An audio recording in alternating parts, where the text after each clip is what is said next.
for the commodities sector in particular, I think the strong participant network of companies is a big reason why companies are based here. It really enables the traders to have a good sense of the market, to find out what their counterparties need, and exchange views in person. That is why you also see companies from countries close to Singapore choosing to set up here.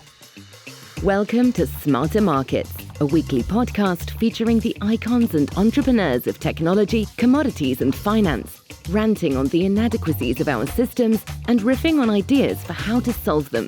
Together, we examine the questions: are we facing a crisis of information or a crisis of trust? And will building smarter markets be the antidote? This episode is brought to you in part by Abax Exchange, bringing you better benchmarks, better technology, and better tools for risk management.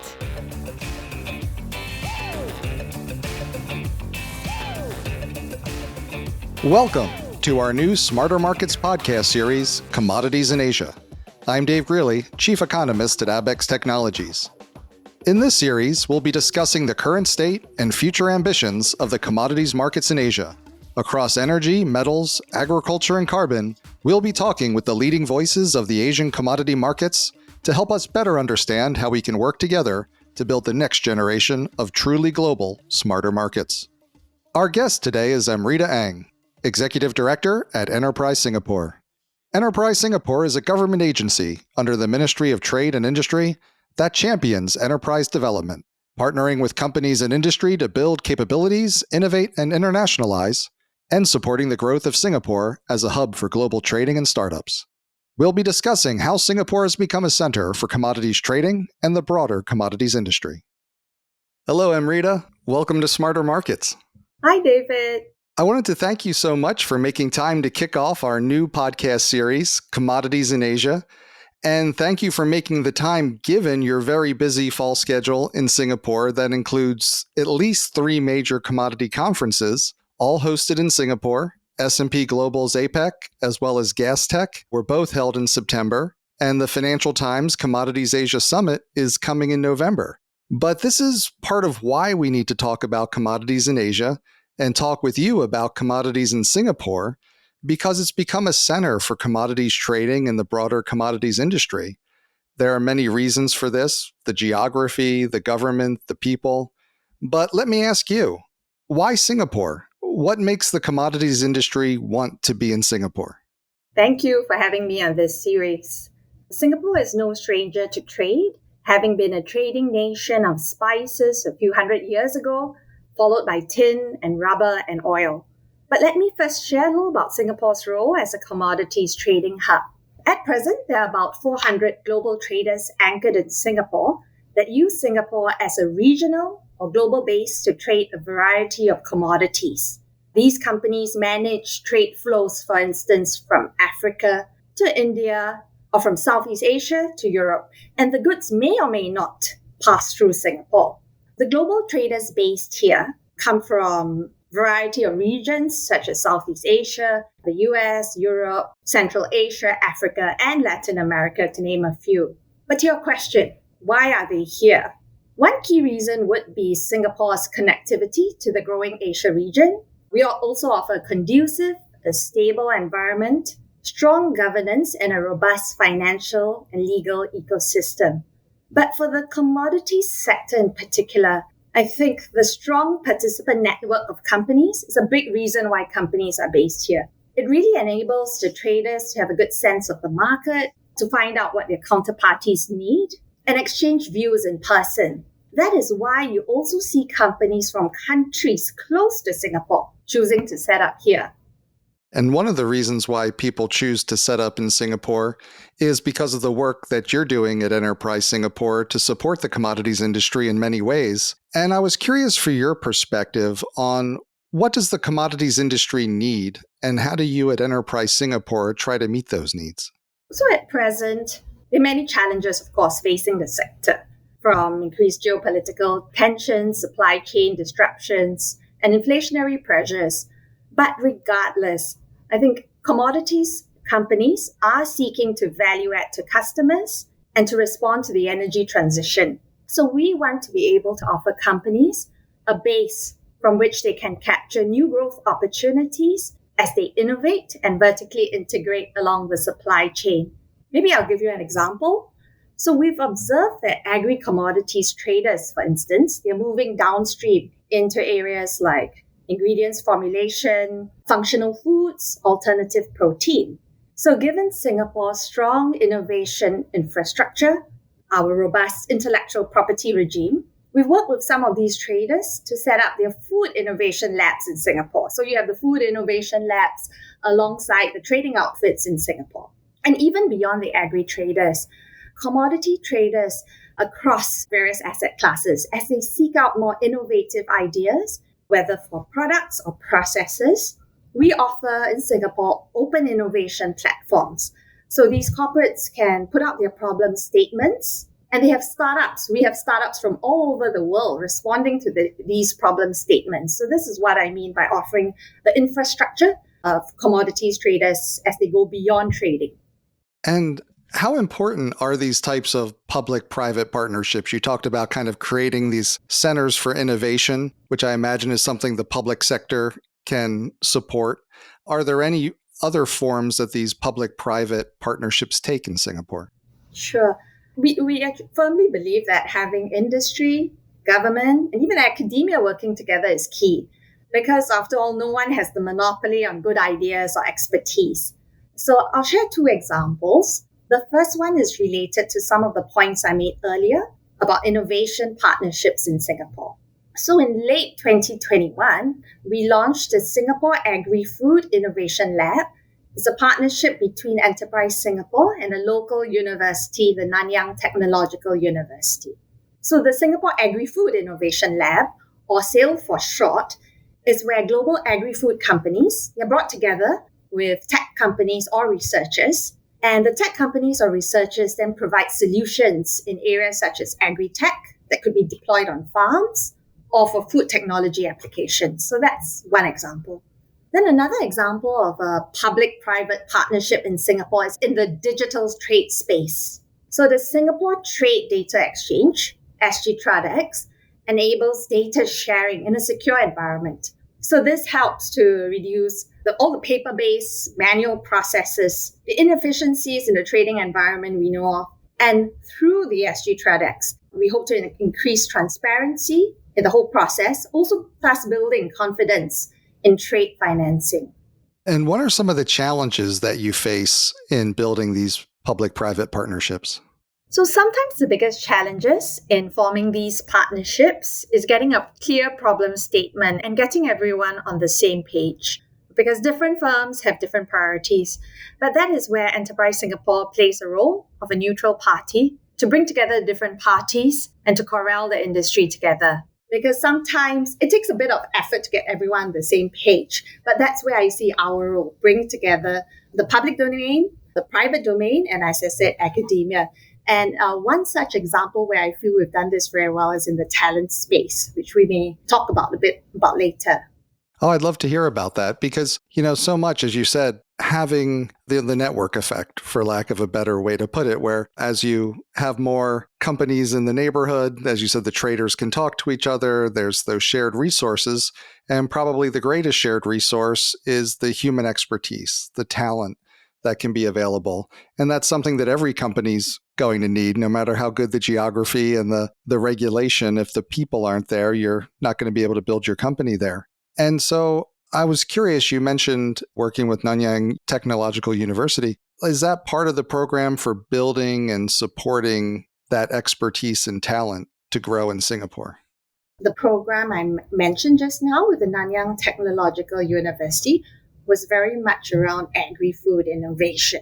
However, we do have other partnerships, be it with the Nanyang Technological University or other universities and vocational institutes in Singapore, specifically to build talent for the trade sector. Indeed, our approach to our talent strategy is twofold. One is to build local talent, but second, and very importantly, is to continue to be open to international talent. So I can cover the two bits. On local talent, I've spoken about how we've built programs with the universities, but industry involvement is critical. The commodity sector, the firms from the commodity sector, they are involved in these programs that we build with the universities and vocational institutes. How? They often contribute to the curriculum. Some of them speak as lecturers for the students, and they offer internships both locally and overseas for the students. That's how we're building local talent. But we're also building talent in new areas such as carbon services and LNG trading. So we recently launched a leadership development initiatives for LNG professionals. So global traders like Chevron, Total Energies, they've onboarded this 2-year program, which aims to nurture young talent into becoming traders through overseas attachments, mentorships, for example. But back to international talent. As I said, we continue to be very welcoming of international talent because we need that diversity in talent in Singapore. We have diversity of firms, which I spoke of, but we need diversity in talent as well. And this is where we continue to be open. And in fact, to give an example, carbon trading is one of several occupations we've identified to be of a strategic economic importance. So this means that companies who are applying for an employment pass for carbon traders, they'll be awarded bonus points that would better help them to secure an employment pass for this carbon trader. So these are some of the things we're doing around local talent and international talent. Yeah, and I first met you during that type of an event with women in mining and natural resources in Singapore. It's a terrific event about a year ago, I think, at this point. I wanted to ask you one more question because I notice there's quite a range of company sizes that you work with. Talked a little bit about like the startup end, and there's also these large established multinational resource companies. Is the way you interact or what those companies need from Enterprise Singapore different? And how do you address that range of needs? Sure. Of course, it's different because firms of different sizes have different needs. Likewise, firms of different archetypes have different needs. But we actually find it very beneficial that we're working with large and small companies, startups to large multinational traders, because earlier I had spoken about how Singapore Enterprise Singapore likes to be a base from which we establish partnerships. And working across the spectrum of companies enables us to establish partnerships between the large companies and the small companies. So for instance, in open innovation, many ideas, good ideas could come from startups. And many of the large traders we work with are looking for new ideas. And this is where we hope to put them together through Singapore. Right. And you used a word. I was curious what it means to you. You said archetypes of companies. How do you think about that? Well, when I talk about archetypes of companies, I'm referring to large and small companies with different trading models. Some may be more third-party traders. Others could be fully integrated. You have some who set up marketing and sales offices in Singapore. Others set up procurement entities in Singapore. So there's a whole variety. Right. And that whole variety, I guess we should definitely expect that because Singapore has become a major commodity trading and financial hub, and has the vision to extend that to be the place to go, the place to be for new markets. For example, the Singapore Green Plan 2030 has the vision of being the go-to location for carbon services expertise and a trusted carbon marketplace. And I want to come back to that with you. But first, I was just kind of wanted to get your sense of the way things are now. For what commodities is Singapore now a major trading hub? I'll say 3 main areas. One is the energy and chemicals, then there's the metals and minerals, and there's the agri-commodities. So we are a major global energy trading hub. And in fact, one of the few locations worldwide where refining, storage, bunkering, pricing, and trading are co-located. And the number of companies continues to grow. More recently, we've got Ecopetrol from Colombia, ADNOC, who've built up their trading presence here. That's in the energy space. Metals, we've got companies along the steel, the non-ferrous value chain. So for instance, for steel, we've got the global miners, the BHPs, Rios, Anglo-Americans here, and as well as global steel producers who conduct their operations out of Singapore. And we are a leading agri-trading hub for commodities such as cocoa and coffee, pulses and natural rubber. But it would be also remiss of me not to talk about other global traders who conduct the B2B trading of other products. such as electronic components, used handphones, and even fruit and vegetables. So when you started the podcast, David, you spoke about APAC and gas tech in Singapore. And this week, we're having a global seafood trade conference here. So it really goes to show the range of products that are traded out of Singapore. Absolutely. And what are your plans within these current markets where you're a major trading hub to further develop those markets in Singapore?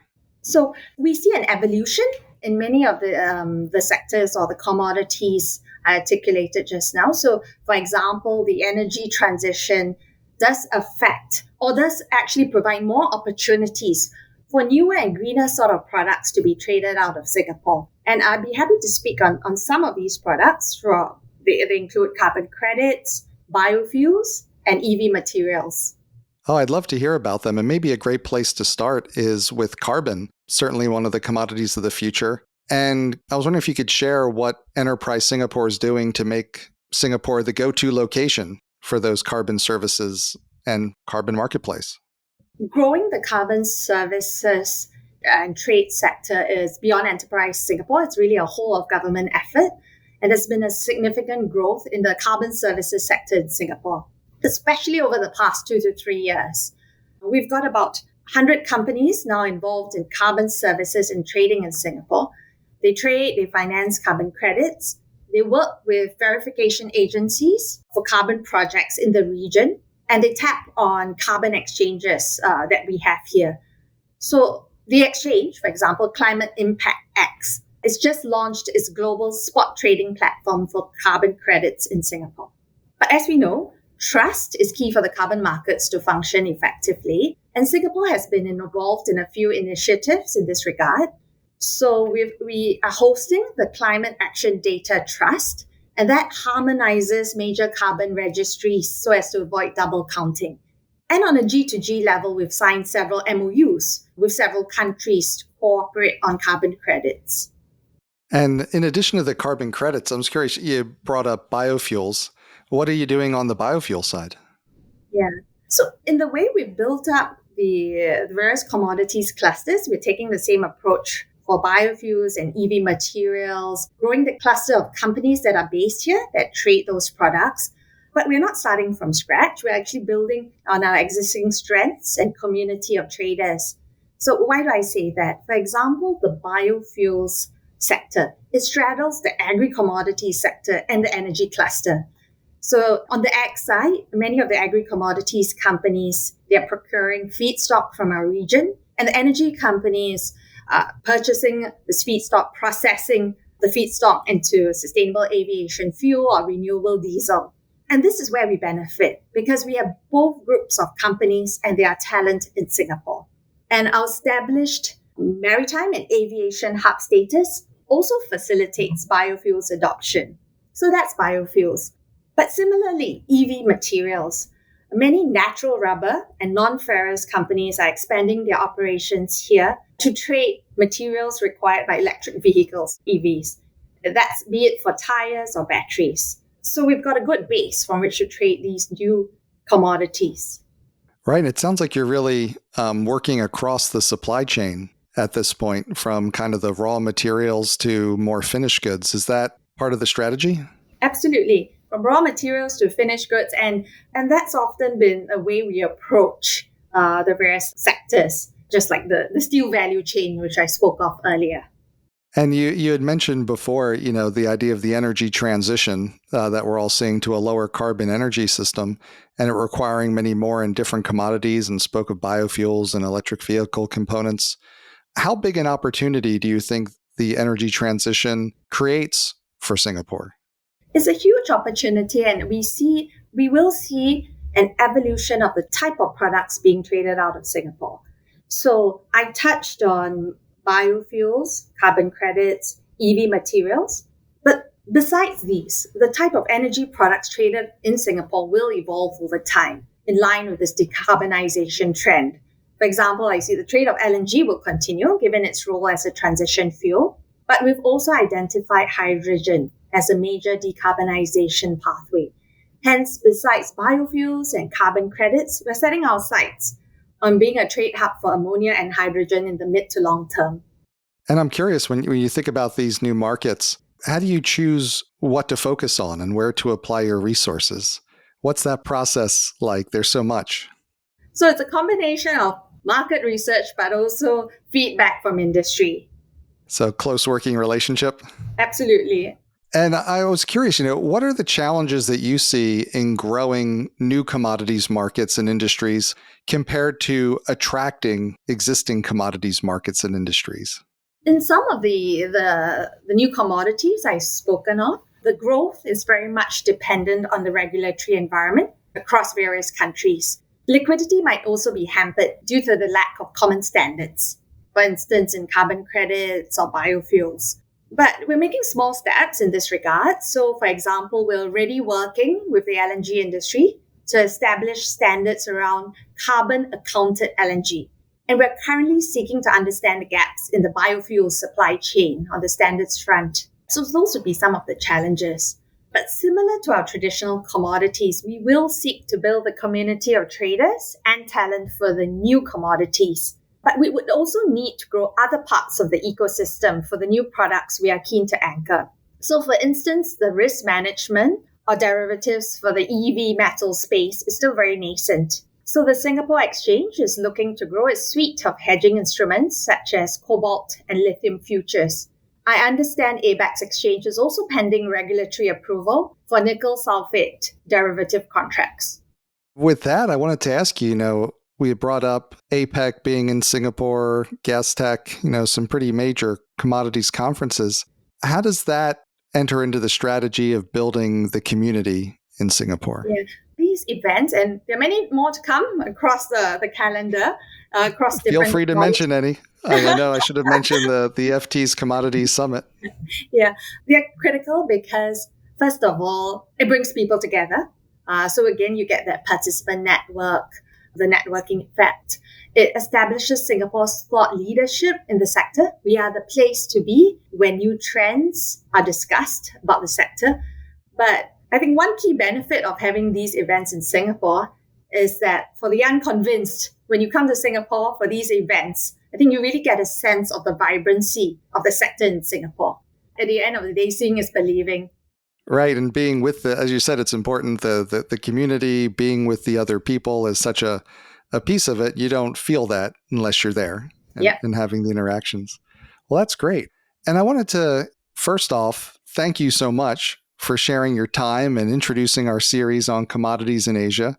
And as we wrap up, I was hoping you could share a little bit with us your vision for the role of Singapore and more broadly for Asia in the energy transition and the commodities markets of the future. Well, we have a Trade 2030 strategy and vision to strengthen our position as a global trade hub. And we want to do this by deepening trade and widening trade. And in doing so, we hope to be able to plug into global supply chains to ensure the smooth flow of goods internationally. But let me elaborate on what I mean by deepening and widening trade. So in deepening trade, we want to make Singapore the hub of choice for global traders beyond their buy-sell activities. This means supporting them, offering our infrastructure for activities related to their innovation activities or sustainability. We spoke of innovation earlier, but for sustainability, for example, I see many global traders setting up regional sustainability teams to establish their sustainability strategies for the region and raise green financing. So that's on deepening trade. Supporting companies as they expand beyond trade in Singapore. That's one area. But on widening trade, we want to diversify our network of global traders and encourage new trade flows through Singapore, the trade flows of newer, greener products. Ultimately, while the trade flows and types of good traded through Singapore may evolve, we've got strong fundamentals. So I'm confident we'll continue to be at the heart of trade. Thanks again to Amreeta Eng, Executive Director at Enterprise Singapore. We hope you enjoyed the episode. Join us next week as we continue our series, Commodities in Asia, with Septian Hario Seto, Deputy Minister of the Coordinating Ministry for Maritime and Investment Affairs of Indonesia. We hope you'll join us. This episode was brought to you in part by ABAX Exchange. market participants need the confidence and ability to secure funding for resource development, production, processing, refining, and transportation of commodities across the globe, with markets for LNG, battery metals, and emissions offsets at the core of the transition to sustainability. Abax Exchange is building solutions to manage risk in these rapidly changing global markets, facilitating futures and options contracts designed to offer market participants clear price signals and hedging capabilities in those markets essential to our sustainable energy transition. Abax Exchange, bringing you better benchmarks, better technology, and better tools for risk management. That concludes this week's episode of Smarter Markets by Abax. For episode transcripts and additional episode information, including research, editorial, and video content, please visit smartermarkets.media. Please help more people discover the podcast by leaving a review on Apple Podcast, Spotify, YouTube, or your favorite podcast platform. Smarter Markets is presented for informational and entertainment purposes only. The information presented on Smarter Markets should not be construed as investment advice. Always consult a licensed investment professional before making investment decisions. The views and opinions expressed on Smarter Markets are those of the participants and do not necessarily reflect those of the show's hosts or producer. Smarter Markets, its hosts, guests, employees, and producer, Abax Technologies, shall not be held liable for losses resulting from investment decisions based on informational viewpoints presented on Smarter Markets. Thank you for listening, and please join us again next week.